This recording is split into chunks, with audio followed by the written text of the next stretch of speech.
নমস্কার, আমি Sanchita. Cooking with সঞ্চিতাতে আপনাদের স্বাগত জানাই। আজকে আমাদের সকলের পছন্দের ইলিশ মাছের একদম সেরা স্বাদের একটা দুর্দান্ত রেসিপি আপনাদের সাথে শেয়ার করব। বানানো খুব সহজ, অথচ খেতে কিন্তু দুর্দান্ত। তো চলুন দেখে নিই। প্রথমেই একটা পাত্রের মধ্যে আমি 200 গ্রাম পরিমাণ দই নিয়ে নিচ্ছি, যেটা জল ঝরিয়ে নেব। দইটা আমি এখানে জল ঝরতে প্রথমেই সাইড করে রেখে দিচ্ছি। এটা একটু সময় লাগবে, তাই প্রথমে এই কাজটাই আমি করে নিলাম। এরপর নিয়ে নিচ্ছি 5 পিস পরিমাণ ইলিশ মাছ। ইলিশ মাছটাকে আমি ভালোভাবে ধুয়ে পরিষ্কার করে নিয়েছি। প্রথমে এই মাছটাকে ম্যারিনেট করে নেব। দিয়ে দিলাম পরিমাণ মতো লবণ, আর দিয়ে দিচ্ছি সামান্য পরিমাণ হলুদ গুঁড়ো।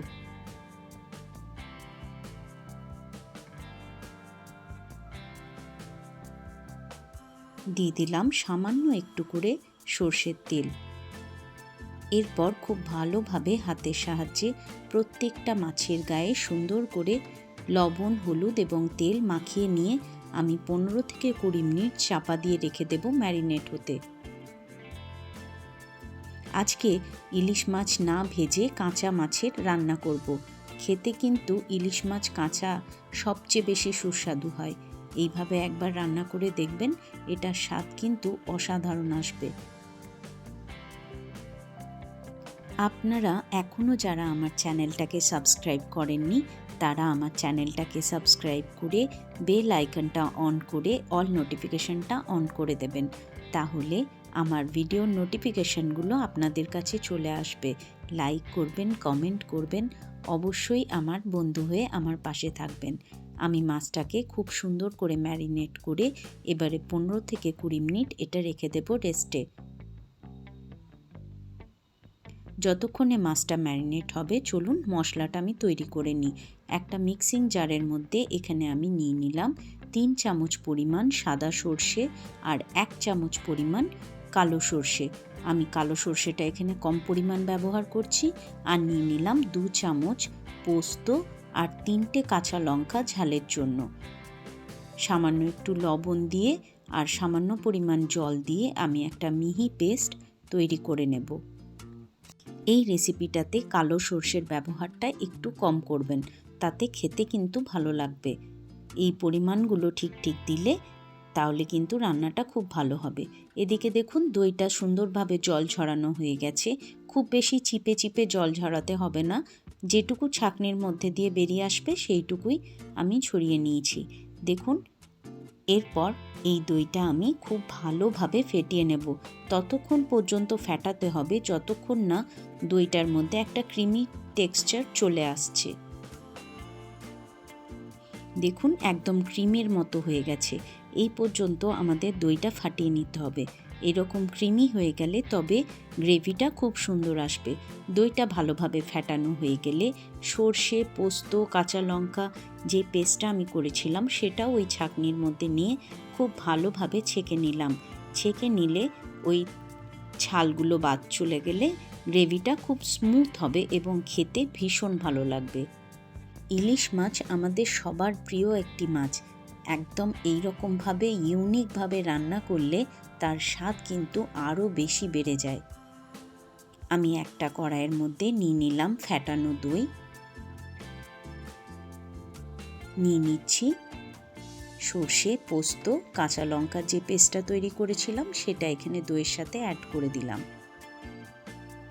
সামান্য পরিমাণ দিয়ে দিলাম হলুদ গুঁড়ো, পরিমাণ মতো লবণ দিয়ে দিলাম, সামান্য একটু কাশ্মীরি লঙ্কার গুঁড়ো, আর দইটা দিয়েছি বলে আমি এখানে স্বাদটাকে ব্যালেন্স করার জন্য সামান্য একটু চিনি অ্যাড করলাম।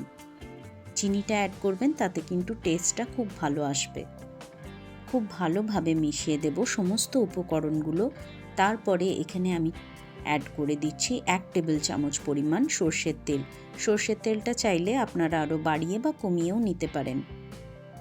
তবে সর্ষের তেলের ঝাঁঝটা ইলিশ মাছের যে কোনো রেসিপিতে খেতে কিন্তু দুর্দান্ত লাগে, তাই তেলটা একটু ভালোভাবেই অ্যাড করতে হবে। ভালোভাবে মিশিয়ে নিয়ে এরপর ম্যারিনেট করে রাখা মাছগুলো আমি এই গ্রেভিটার মধ্যে অ্যাড করে দিচ্ছি। সমস্ত মাছগুলো দিয়ে ওপর থেকে একটা চামচের সাহায্যে মাছগুলোকে একদম এই গ্রেভিটার মধ্যে আমি ঢেকে দেব।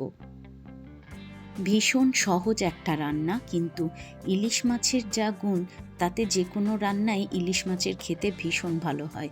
এইভাবে একবার অবশ্যই ট্রাই করে দেখবেন। এটাও কিন্তু ভীষণ একটা ইউনিক রেসিপি, কিন্তু ভীষণ সহজ, খুব সহজেই এটা তৈরি হয়ে যায়। আমাদের বাড়িতে প্রত্যেকটা মেম্বারের এই রেসিপিটা ভীষণ পছন্দের, তাই আজকে আপনাদের সাথেও এই রেসিপিটা শেয়ার করে দিলাম। আশা করি আপনাদের বাড়ির প্রত্যেকের এই রেসিপিটা ভীষণ ভালো লাগবে। একবার আমার পদ্ধতিতে অবশ্যই ট্রাই করে দেখবেন। আমি ভালোভাবে মাছটাকে গ্রেভির মধ্যে অ্যাড করে দিয়ে আমি কিন্তু আধ ঘন্টা রেখে দিয়েছিলাম চাপা দিয়ে।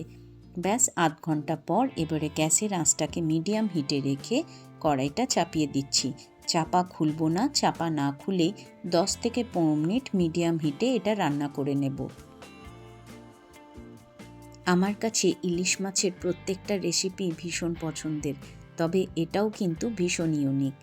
দেখুন 15 মিনিট পর আমি চাপাটা খুলেছি, সাইড থেকে সুন্দরভাবে তেল বেরিয়ে গেছে। এরপর আমি একটা পাশ এরকম আলতোভাবে উল্টে দিচ্ছি। ইলিশ মাছ প্রচণ্ড নরম, তারপর এই মাছগুলো যেহেতু ভাজা হয়নি, কাঁচা মাছ, তাহলে খুব আলতোভাবে উল্টে দিতে হবে, নাহলে কিন্তু মাছটা ভেঙে যাবার ভয় থাকবে। খুব আলতো হাতে উল্টে দিয়ে তারপর আমি আরও 10 থেকে 15 মিনিট চাপা দিয়ে রেখে দেব। গ্রেভিটা একটু ওপর থেকে স্প্রেড করে দিচ্ছি প্রত্যেকটা মাছের ওপর, যাতে মাছগুলো খুব সুন্দরভাবে গ্রেভির মধ্যে ডিপ হয়ে যায়। তাতে মাছের টেস্টটা কিন্তু খুব সুন্দর আসবে। চাপা দিয়ে আরও রেখে দেব আমি 10 থেকে 15 মিনিট। চাপা দেবার আগে আমি এখানে অ্যাড করে দিচ্ছি চেরা কাঁচা লঙ্কা। ব্যাস চেরা কাঁচা লঙ্কা দিয়ে চাপা দিয়ে রেখে দিলাম। 10-15 মিনিট পর একদম রেডি হয়ে যাবে আজকে ইলিশ মাছের এই সেরা স্বাদের রেসিপি।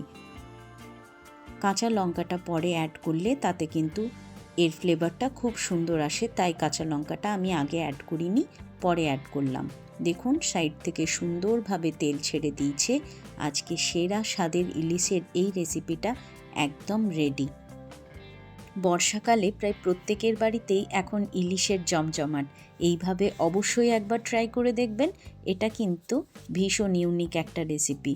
চাপা দিয়ে রেখে দিলাম স্ট্যান্ডিং টাইমে 10 থেকে 15 মিনিট। ব্যাস গরম গরম গরম ভাতের সাথে পরিবেশন করুন। অসাধারণ স্বাদের এই ইলিশের রেসিপি যদি আপনাদের ভালো লাগে, আমার চ্যানেলটাকে লাইক করবেন, শেয়ার করবেন এবং সাবস্ক্রাইব করে আমার বন্ধু হয়ে আমার পাশে থাকবেন। আমার নতুন বন্ধুরা বেল আইকনটা প্রেস করে অল নোটিফিকেশনটা অন করে দেবেন, তাহলে আমি যখনই ভিডিও ছাড়ব আপনাদের ফোনে প্রথমেই নোটিফিকেশন চলে আসবে। আপনাদের সকলকে জানাই অনেক অনেক ধন্যবাদ আমার রেসিপিতে সুন্দর সুন্দর কমেন্ট করার জন্য। এইভাবেই আমার পাশে থাকবেন এবং আমাকে উৎসাহ দিয়ে যাবেন। আশা করি আরও নিত্য নতুন রেসিপি নিয়ে আপনাদের সামনে উপস্থাপন করতে পারবো। আপনারা সবাই ভালো থাকবেন, সুস্থ থাকবেন এবং আনন্দে থাকবেন। দেখা হবে আরও নিত্য নতুন রেসিপি নিয়ে পরের ভিডিওতে। আজকের মতো তাহলে বিদায় নিলাম। টাটা।